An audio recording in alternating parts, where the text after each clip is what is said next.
This is one of the issues that's closest to my heart, and it has been for a long time. So, you know my history, I don't have to repeat it, but I'm personally a Holocaust survivor as an infant. I barely survived. My grandparents were killed in Auschwitz, and most of my extended family was killed. That's my personal background. I grew up ashamed of my Jewishness. In Hungary, after the war, I was still bullied for being Jewish. And I remember one of my friends coming to my rescue once saying, "Leave him alone, it's not his fault that he's Jewish." It's a fault, but it's not his fault. This was the defense. So I grew up with that. In my teenage years in Canada, I became a Zionist. This dream of the Jewish people resurrected in their historical homeland, and the barbed wire of Auschwitz being replaced by the boundaries of a Jewish state with a powerful army. I found it liberating. It was exhilarating to believe in that dream. And I absorbed all that perspective and all that point of view, and I really believed in it. And then I found out that it wasn't exactly like that. That in order to make this Jewish dream a reality, we had to visit a nightmare on the local population. You couldn't, there was a Zionist slogan called a land without a people for a people without a land. But there was no there was no land without a people. There was people living there who'd been living there for hundreds and years or even longer. As a matter of fact, if you want to hear something really interesting, and David Ben-Gurion, who was the first Prime Minister of Israel, actually subscribed to this. He said this, who are the Palestinians? Because the Jews in Roman times, all of them never left Palestine. Many of them stayed there. And some of them, hundreds of years later, converted to Islam. So guess who the Palestinians are? In some ways, they might be descendants of ancient Jews. They are cousins, to say the least, no matter how you look at it. And and there's no way you could have ever created a Jewish state without oppressing and expelling the local population, which is what they did in 1947, beginning in 1947, and first of all with British Empire protection, but they did this, and then in 1948, Jewish Israeli historians, have shown without a doubt that the expulsion of the Palestinians was persistent, it was pervasive, it was cruel, it was murderous, and with deliberate attempt. So that's what's called the Nakba in Arabic, the disaster or the catastrophe. Now in Canada, there's a law that you cannot deny the Holocaust. I don't believe in such laws, by the way. But in Israel, you're not allowed to mention the Nakba, even though it was at the very basis of the foundation of the state. So once I became aware of all this, I was, okay, well, yeah, we created this beautiful dream, but we imposed a nightmare on somebody else. And then I visited the occupied territories, Russell, during the first Intifada. I cried every day for 2 weeks at what I saw. The brutality of the occupation, the petty harassment, the murderousness of it, the burning down of Palestinian or cutting down of Palestinian olive groves, the denial of water rights, the humiliations. And this went on, and it's much worse now than it was then. So this is the background. And it couldn't have been in any other way. Because again, you couldn't have created that exclusive Jewish state without oppressing or expelling the local population. It's the longest ethnic cleansing operation in the 20th and 21st centuries. It's still going on. And who are these people in Gaza? Now you have to go to Gaza. You have to go there to really appreciate it. It's a small area where there are these multiple hundreds of thousands of people. Who are those people? The direct children or grandchildren of the people that were expressed from Israel, or what is now Israel. Now here's the outrage. And I'd like your Zionist friend in the States to tell me this. I, as a Jew,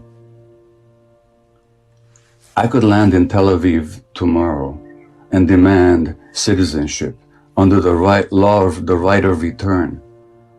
But my Palestinian friend in Vancouver, Hannah Kawas, who was born in Jerusalem, can't even visit. So what sense does it now? So who is Gaza? This desperate, blockaded. Let me stop again. Am I talking too long about this? I'm sorry. This is so important to me, and I know so much about it that I don't even know where to stop. So then you have these miserable people packed into this horrible, people call it the world's largest outdoor prison, which is what it is. Incredible poverty, 50% unemployment. Now Hamas is an Islamic organization that was originally encouraged by Israel and supported by Israel as a counterweight to the secular Palestine Liberation Organization, which Israel didn't want to deal with. And given those conditions, of course people will go for extremist leadership. That's what people do when they're miserable and hopeless and deprived of any possibility whatsoever. You don't have to support Hamas policies to stand up for Palestinian rights. That's a complete falsity. But there were free elections in Gaza, monitored by international community.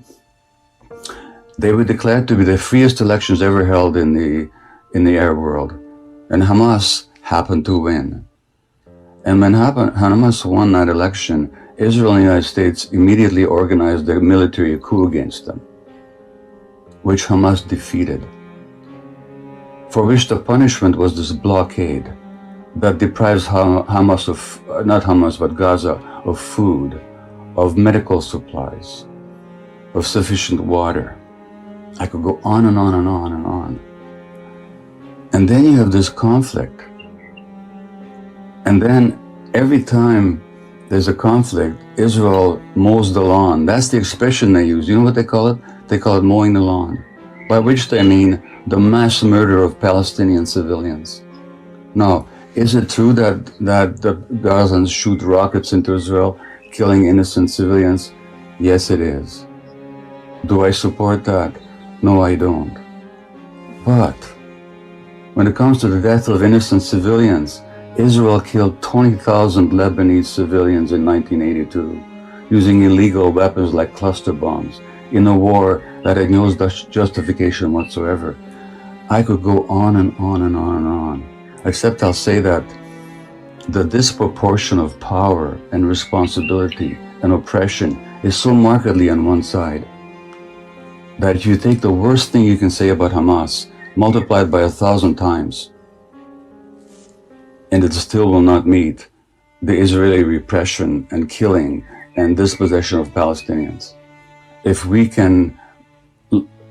after 2,000 years we can look for liberation and freedom, why can't the Palestinians?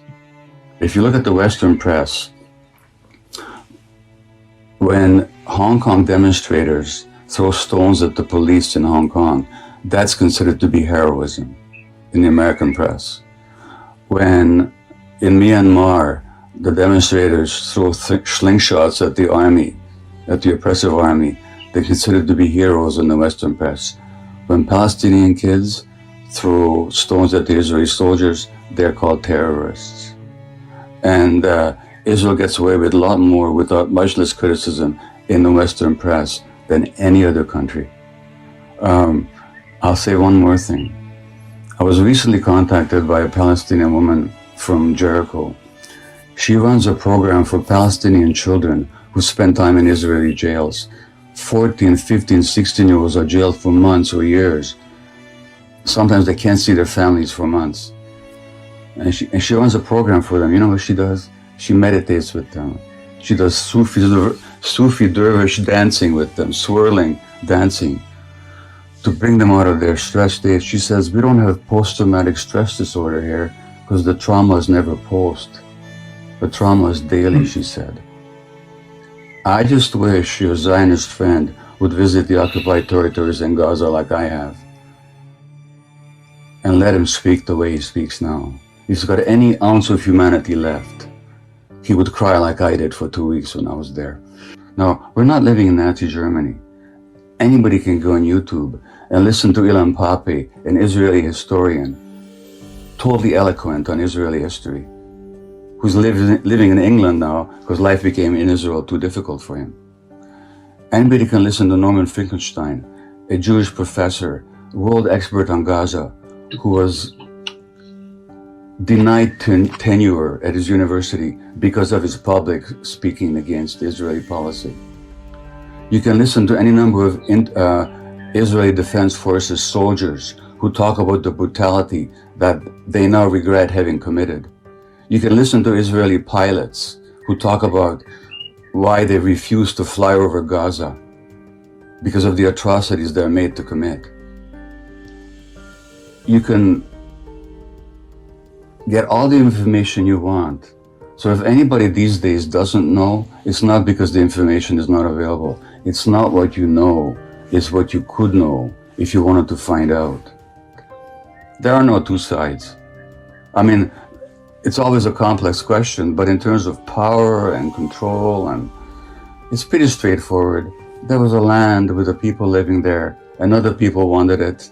They took it over, and they continue to take it over, and they continue to discriminate against, oppress, and dispossess that other people. That's what happened, and that's what's happening.